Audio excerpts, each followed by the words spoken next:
Hey guys, it is a surprise Facebook Live today.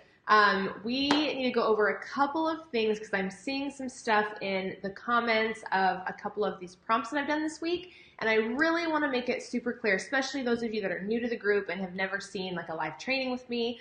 This is a great time to jump in. Okay, so yesterday one of the prompts was tell me about your brand adjectives.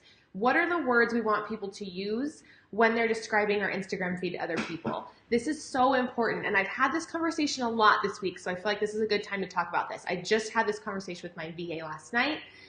She was creating Instagram copy for posts for a client of ours that we have together.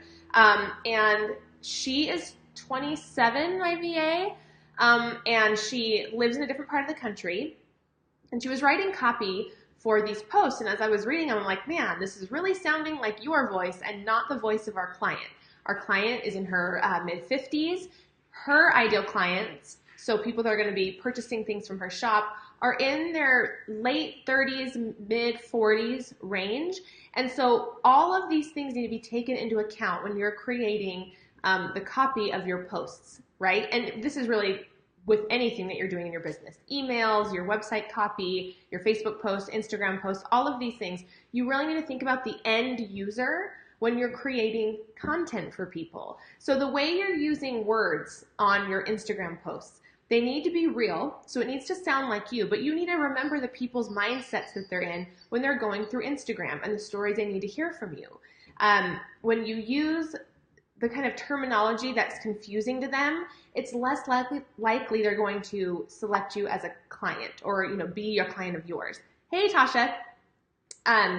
So when you're in the industry like I am, it's really easy to use industry slang, things like content, things like integrated marketing, but not everybody knows what that is. And if it's someone that's a business owner that needs to come to me for a service and they have no idea what I sell, they have no idea what I'm talking about when I'm saying things like content creation and integrated marketing and analytics and things like that, they're not going to know I'm a good fit for them. So I have to use the language that makes sense for them.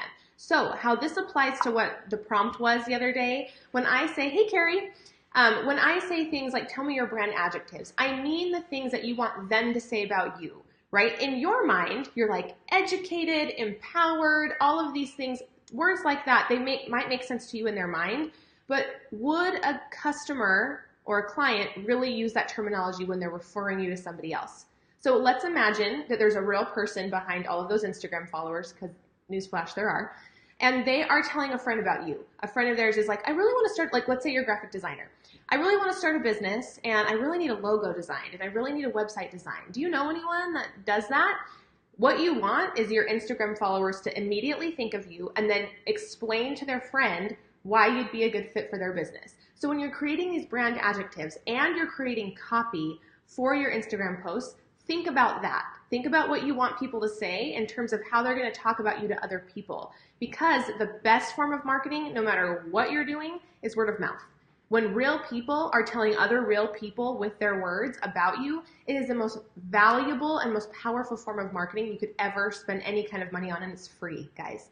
So let's give people the power to do that. Let's start using the right words in our copy. Let's make sure we're creating visuals that embody all of those things. So if you're going to be a colorful, fun, whimsical brand, or a cheeky, humorous, down-to-earth brand, or if you're going to be a designer who's really elegant and refined and looks like they designed for, I don't know, luxury weddings, start using those words. Start using the graphics that fit that. When you use confusing words or terms like highly educated or strategic's okay, but kind of maybe go more in depth with things like that so people know what you want them to say about you. That's all I got today. If you guys have any questions about that, let me know, but really start thinking about these end people when you're creating content. It's not just content for the sake of adding other posts on Instagram because we've committed to 2 posts a day. It's about making it effective and doing the things that you want them to do. We are getting people's attention. We are telling them a story. We are making them feel an emotion with that story, and then we're leading them to take an action. That is the basis of every single person's goals on Instagram. Hey, Tammy, how's it going? Hopefully that helped you guys. If you guys have questions about this, let me know in the comments, and have an amazing weekend.